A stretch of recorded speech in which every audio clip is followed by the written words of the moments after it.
नमस्कार, सुशांत संगोपनमध्ये आपलं स्वागत आहे।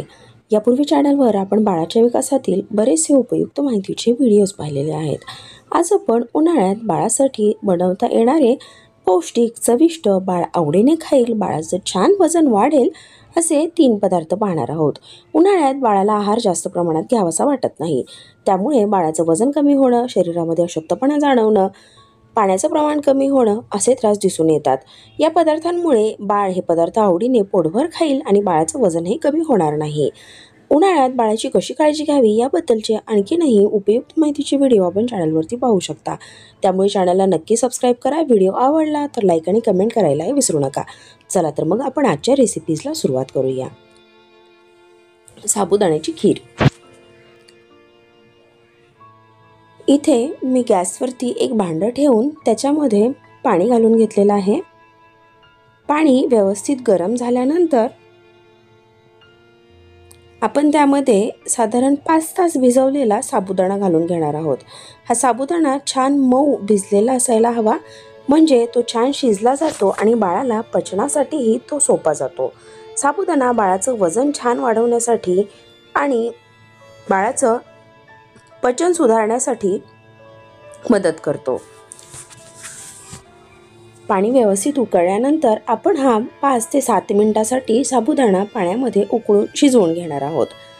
साबुदाणा शिजल्यानंतर तो पूर्णपणे ट्रान्सपरंट झालेला दिसतो। आत्ता जो पांढरा भाग दिसत आहे तो पूर्णपणे ट्रान्सपरंट होऊन जातो।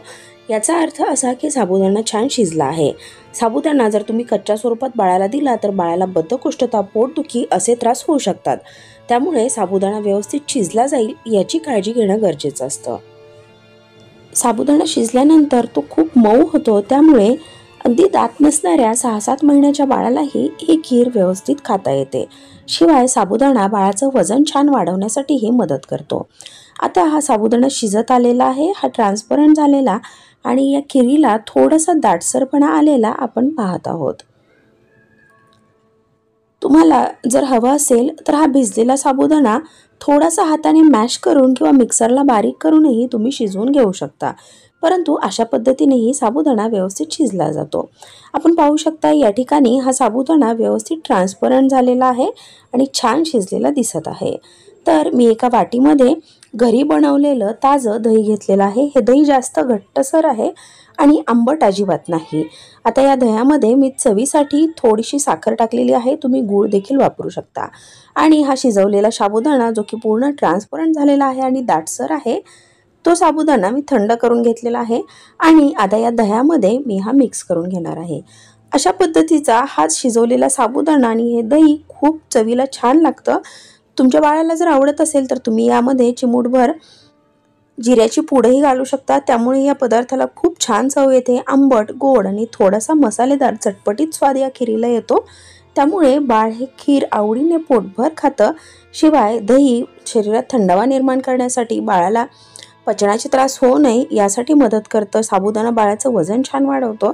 तर अशा पद्धतीची खीर बाळाला उन्हाळ्यात तयार करून तुम्ही नक्की द्या, जेणेकरून बाळ ती आवडीने खाईल आणि बाळाला त्याचे बरेचसे फायदे उन्हाळ्यात होऊन बाळाचं वजनही कमी होणार नाही। हीच खीर जर तुम्हाला थोडीशी चटपटीत हवी असेल तर यामध्ये तुम्ही चिमूटभर तिखट, 1.5 वर्षानंतरच्या बाळाला चिमूटभर तिखट टाकून दिलं तरीही याची चव खूप छान लागते। या पदार्थामध्ये गोडी वाढवण्यासाठी साखरेच्या ऐवजी 1 वर्षापूर्वीच्या बाळासाठी आपण गूळ वापरू शकता। 1 वर्षानंतरच्या बाळाला साखर किंवा गूळ वापरली तरीही चालेल। या ठिकाणी मी ही नाचणी रात्रभर पाण्यामध्ये भिजत घेतलेली होती। आता ही भिजवलेली नाचणी मी मिक्सरच्या भांड्यामध्ये घालून घेते आहे आणि आपण हे व्यवस्थित बारीक करून घेणार आहोत। पदार्थ बनवण्याची पद्धत बदलली तर त्या पदार्थाची चवही बदलली जाते। नेहमी घरी बनवलेलं नाचणी सत्व बाळाला खावंसं वाटत नाही, तर अशा पद्धतीची खीर तुम्ही बाळाला करून देऊ शकता, जेणेकरून पदार्थाची पौष्टिकताही वाढेल आणि चवही बदलायला मदत होईल। आता हे जे गाळून घेतलेलं नाचणीचं पाणी होतं ते आपण व्यवस्थित शिजवून घेणार आहोत। गाळून घेतल्यामुळे त्या नाचणीवरचं जे साल होतं ते व्यवस्थित बाजूला होऊन एक दाटसर आणि घट्ट अशी पेस्ट तयार व्हायला मदत होते। अगदी 4 ते 5 मिनिटांमध्ये ही खीर शिजली जाते। नाचणी उन्हाळ्यात आवर्जून बाळाला देण्याचे खूप फायदे आहेत हे आपल्याला माहिती आहे. आता हे शिजल्यानंतर मी त्याच्यामध्ये थोडंसं दूध ॲड केलं आहे. जर तुमच्या बाळाला दूध खाण्याची इच्छा नसेल तर हे आहे असंच शिजलेलं त्यामध्ये चवीसाठी साखर, गूळ किंवा एखाद्या गोड फळाचा रस घालून तुम्ही देऊ शकता. या ठिकाणी मी चव वाढवण्यासाठी थोडीशी साखर घातलेली आहे. जर कोणताही पदार्थ चवीला थोडासा गोड असेल तर बाळ तो पदार्थ आवडीने आणि पोटभर खातो. त्यामुळे पदार्थ जर गोड असेल तर ते जास्त फायदेशीर ठरतं. आता याची पौष्टिकता अधिक वाढवण्यासाठी मी याच्यामध्ये अर्धा चमचा ड्रायफ्रूट पावडर घातलेली आहे. आणि आपण हे आता 2 ते 3 मिनिट व्यवस्थित एकजीव होण्यासाठी शिजवून घेऊया. शिजवून झाल्यानंतर थोडंसं थंड कोमट स्वरूपात तुम्ही बाळाला हे देऊ शकता. हा पदार्थ ही चवीला अगदी उत्तम लागतो. नाचणी आहे त्यामुळे बाळाला याच्यातून भरपूर पोषण तत्व मिळतात आणि बाळ उन्हाळ्यातही ही खीर आवडीने खातं. सर्विंगच्या वेळी तुम्ही यामध्ये थोडंसं तूप घालून दिलं तर त्याचे फायदे अधिक होतील.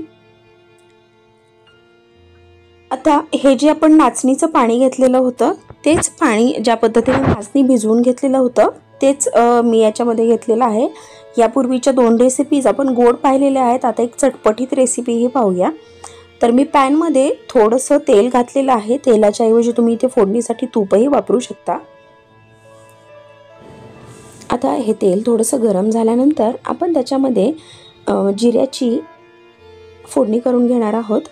त्याच्यामध्ये मी थोडीशी अद्रक, लसूण आणि कोथिंबीरची पेस्टही घातलेली आहे.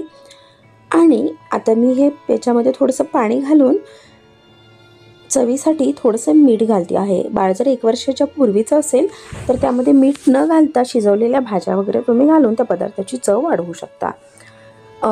त्यानंतर पाण्याला उकळी आल्यानंतर आपण जे नाचणी भिजवलेलं आणि वाटून बारीक केलेलं पाणी होतं ते मी याच्यामध्ये घालून घेणार आहे आणि 3 ते 4 मिनिट मी ही खीर शिजवून घेणार आहे. खीर अगदी पटकन शिजली जाते आणि याला एक छान दाटसरपणाही येतो. तुम्हाला हवं असेल तर नाचणी भिजत असताना त्यामध्ये चमचाभर तांदूळही तुम्ही घालू शकता.